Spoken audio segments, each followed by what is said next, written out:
I think you go through a natural progression in the sport where you want to experience the things you sometimes are only really able to read about.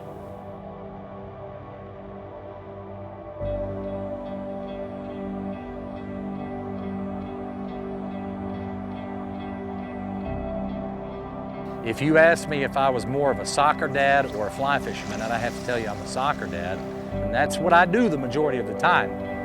But man, I like to get out on these trips. I went to a CCA auction and bought a famous grouse, a little bit too much fun, and I decided to do something that really turned out to be crazy, but one of the greatest adventures of my life. I didn't know where we were going, how it was going to turn out, how we were going to manage even to deal with everything that came with it, but I knew this was going to be an incredible fishing experience.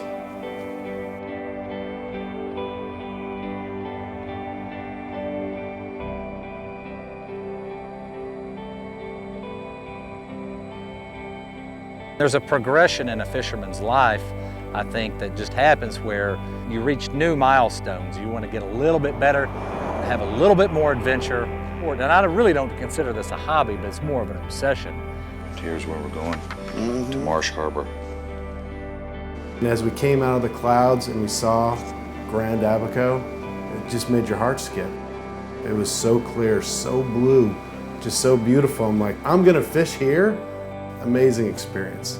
Way to go, Eric! Dude, you're doing a great job landing.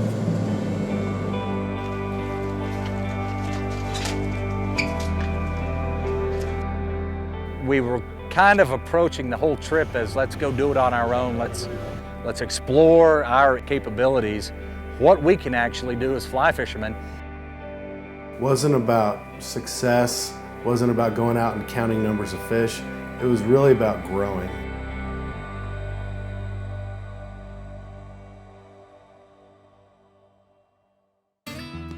We're eating spaghetti tonight, so I thought it'd be fun to make it by hand.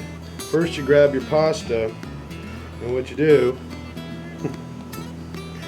is you completely mess up your fly line when it comes out of the box. And you end up with some nice pasta. Abaco seemed to be one of those places that was going to offer a little bit of everything in terms of good for the soul, man. You get out there and you're in the sun. But I think there's a dynamic about this saltwater fishing when you're looking for bonefish and permit. They don't call it silver ghost for no reason. You've got to be silent, you need to stalk, you need to be smart, you need to be able to not make mistakes. You got a terrible sense of depth, time. It's about 15 yards away. I mean, he kept saying, Man, oh, you're so close. I think we're going to see him any second. And then next thing I know, it's 30 minutes later I have to turn it over. it's not 15 yards. Brett Favre couldn't throw it that far. It was that far away. There's no way. Yeah, strip. We're on you. He's on you. Yeah. Strip. Oh yeah. Let him go. That's gonna drive me If you nuts. catch 10 more, you're still going to think about that. That first one's always gonna be that one, man. That bonefish took Chris to the bank. You know, you think about the fish you lost or the opportunities you lost more than what you really gained.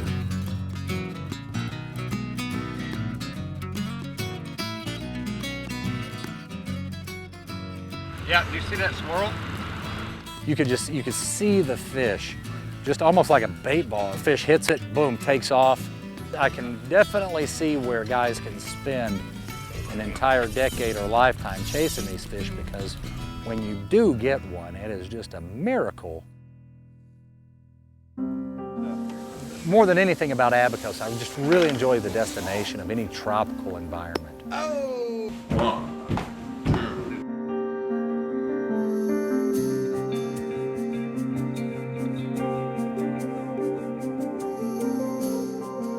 If you're dumb enough like us to where you get a guide for one day and you've never been there before, well, where do we go? That was one of the biggest challenges. I'm not so sure that we got a great shot at a lot of bonefish. So as the guide is pulling around this really remote area, we were looking for bonefish, but after a couple hours it was apparent there wasn't much back here. then something did appear, and we see him working around. There he goes. We're shark fishing. All of a sudden, I can see maybe about 150 feet off the mangroves, and the guide starts yelling, "Get out of the boat and start running after it!" And I look back at him and think, what? I'm not jumping off this boat with my bare feet chasing a shark through the mangroves.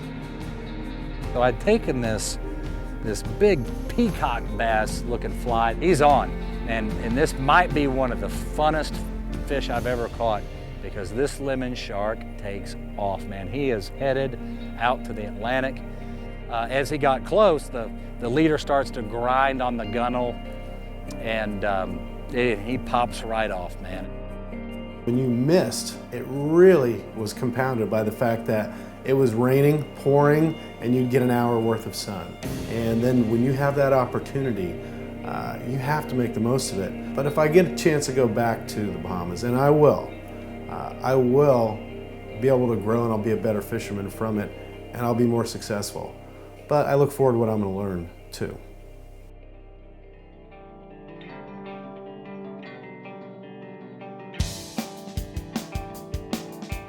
Now the flip side from Abaco to Manitoba is that in Abaco, we went down on our own with nobody.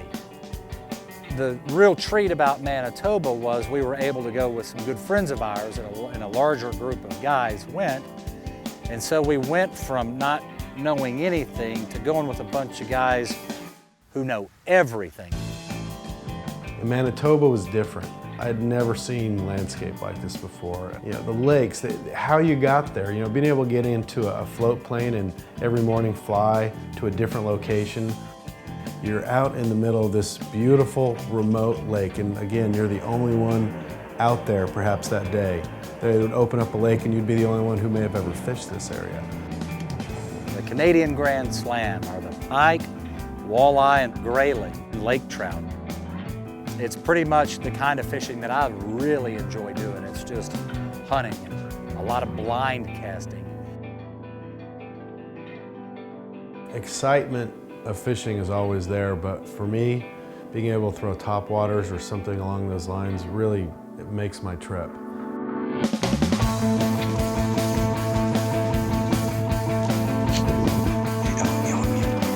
He's gonna take it. Got it.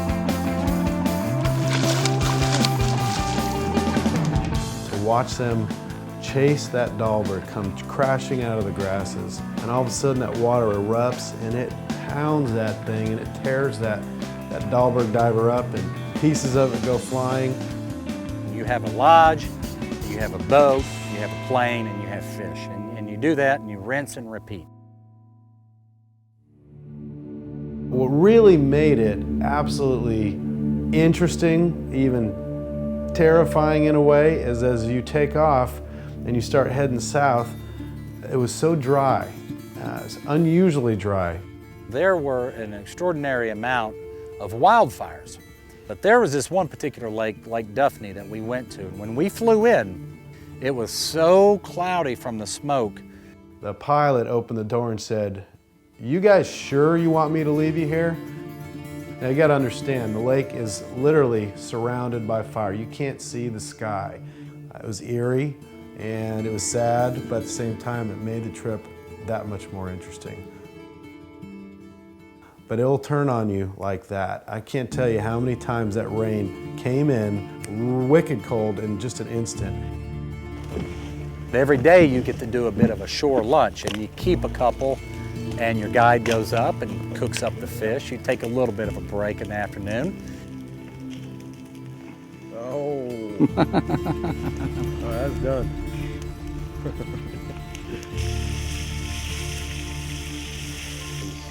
But what happens is once you get a little bit of a taste of that, you want to experience even more and more. And really reaching out into untapped waters that, I think we were on a couple of lakes that nobody had ever fished on in 3, 4, 5 years, and that's one of the beauties of the area.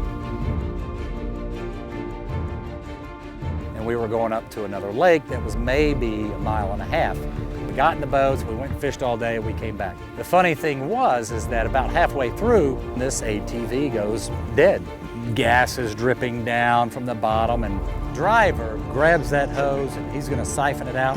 And he comes up with a mouthful of gas, spits it out. So I said, it'd be my recommendation that you not smoke. The larger, the longer your fly was, the better opportunity you had.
Just read about how blue whales are just so big. Like, they put a picture up of a blue whale, and it might be this big, and then the swimmer's like this big.